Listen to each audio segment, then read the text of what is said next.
खूनी कुआं। सीमा गर्मियों की छुट्टियों में अपनी नानी के गांव आई थी। सीमा नानी के घर पहुंचने के बाद अपनी नानी के पैर छूती है और उनसे आशीर्वाद लेती है। तभी उसकी नानी उससे कहती है, इतनी बड़ी हो गई मेरी सीमा, चल जल्दी से हाथ मुंह धो ले, मैं तेरे लिए खाना लगा देती हूँ। भूख लगी होगी ना? हाँ नानी, भूख तो लग रही है मुझे, आपके हाथ के बने हुए पीले दाल और चावल खाने की। कितना टाइम हो गया है मुझे आपके हाथ का बना हुआ दाल चावल खाए हुए। तू तो नौकरी में व्यस्त थी, तो तुझे कहाँ से टाइम मिलेगा अपनी नानी के लिए? और जब इतने टाइम बाद आई है तो ज्यादा टाइम के लिए रुक कर जाएगी तू। हाँ नानी, इस बार पूरे 2 महीने के लिए आई हूँ। सीमा की नानी अंदर जाकर उसके लिए खाना बनाने लगती है।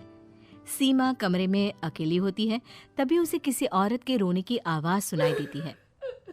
वो कभी खिड़की से बाहर झांकती है तो कभी दरवाजे से बाहर झांकती है। उसे समझ में नहीं आ रहा होता है कि आखिर रो कौन रहा है। तभी नानी खाना लेकर आ जाती है।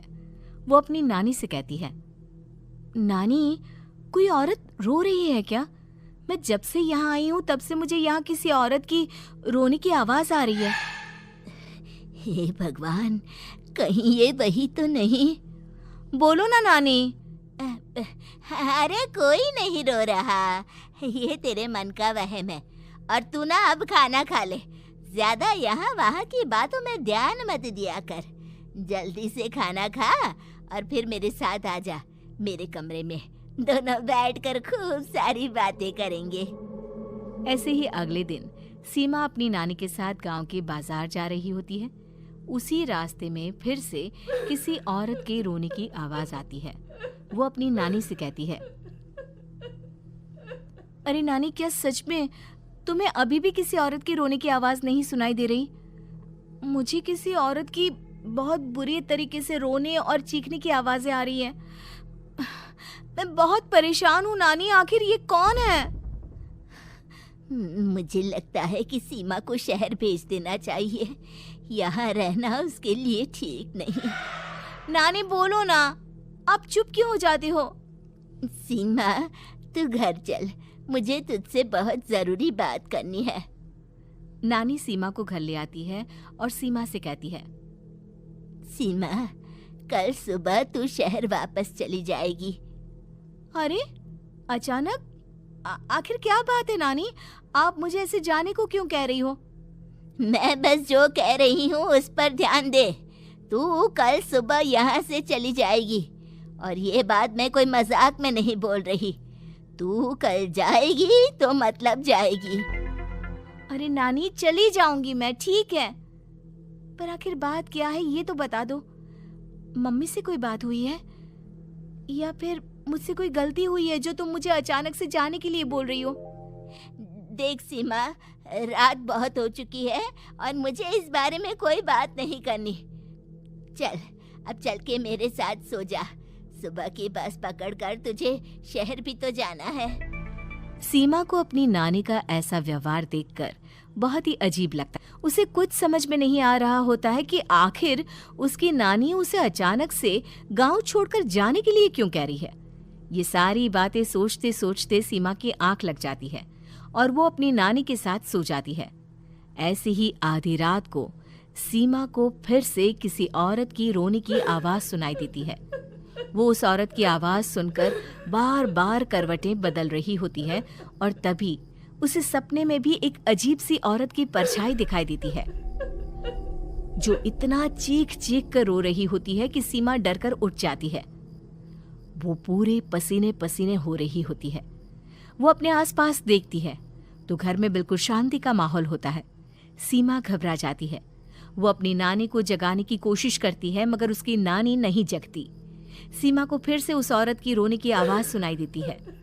आखिरकार सीमा अपने आप को रोक नहीं पाती और वो घर का दरवाजा खोलकर बाहर निकलती है। आखिर ये माजरा क्या है? आज तो मैं पता करके रहूंगी। अब आवाज का पीछा करते हुए सीमा आधी रात को गांव के चौपाल के पास बने कुएं के पास पहुंच जाती है, जहां कुएं की चारों ओर बेड़ियां लगी होती हैं उन बेड़ियों में लगे हुए ताले के साथ एक लाल रंग का कपड़ा और माता रानी का कलावा बंधा होता है। उस कुएं में से सीमा को किसी के रोने की आवाज आती है। सीमा परेशान हो जाती है। इस कुएं में कौन है? कौन है यहाँ? सुनो, कौन है? कौन रो रहा है? वो चिल्ला चिल्ला कर पूछती है और साथ ही लोगों को जगाने की कोशिश करती है, मगर किसी को भी उसकी आवाज सुनाई नहीं देती। अब सीमा खुद उस कुएं के पास की बेड़ियों और तालों को खोलने की कोशिश करती है और किसी तरह कुछ देर की मशक्कत के बाद सीमा उसको खोल भी देती है। और जैसे ही वो कुआं खोलकर उसके अंदर झांकती है, सीमा उस कुएं में गिर जाती है। इतने में उसकी नानी की नींद भी खुल जाती है और सीमा को पास ना देखकर नानी परेशान हो जाती है। नानी घबराकर पूरे घर में उसे ढूंढने की कोशिश करती है, जिसके बाद उसकी नानी और सभी लोग उस खूनी कुएं के पास जाते हैं और सीमा की नानी कुएं के पास खड़ी होती है। सभी गांव वालों और सीमा की नानी को सीमा के चिल्लाने की आवाज आती है। बचाओ, कोई मुझे बचाओ। मेरी बच्ची, हम आ गए, हम तुझे बचा लेंगे। नानी, मुझे यहाँ बहुत डर लग रहा है। यहाँ इंसान की कटी हुई मुंडिया, हाथ, पैर और कंकाल है और खून भी है। नानी, मुझे डर लग रहा है। आप सब मेरी मदद कीजिए, नहीं तो ये खूनी कुआं मेरी बच्ची को भी खा जाएगा। अरे मुझे तो ये समझ में नहीं आ रहा कि आखिर इस खूनी कुएं को खोला किसने। सालों पहले इसको इतनी मुश्किलों के बाद तांत्रिक बाबा ने बंद किया था। अरे पूरा गांव खूनी कुएं के बारे में अच्छे से जानता है, तो कोई भी जानबूझकर तो ऐसा करेगा नहीं।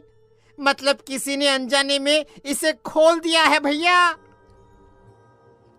सीमा को इस बारे में मालूम नहीं था और जब से वो यहाँ आई थी तभी से उसे किसी औरत के रोने की आवाज़ें भी सुनाई दे रही थी।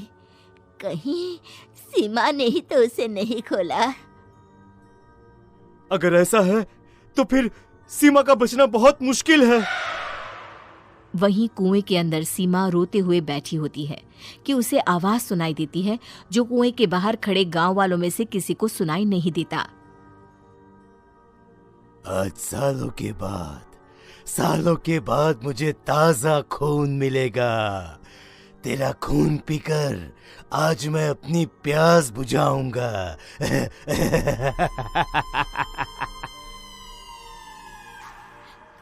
कौन है? मत मारो प्लीज, मुझे जाने दो प्लीज। मैंने किसी का क्या बिगाड़ा है? वो तुझे मरने के बाद पता चल ही जाएगा। जितने में गांव वाले और सीमा की नानी कुछ सोच पाते, उतने में उन्हें सीमा के चिल्लाने की आवाज आती है और अगले ही पल सब शांत हो जाता है। क्या हुआ? सीमा, मेरी बेटी। माफ करना बहन, लेकिन अब सीमा वापस नहीं आएगी। हमें एक बार फिर से कुएं को बंद करना होगा।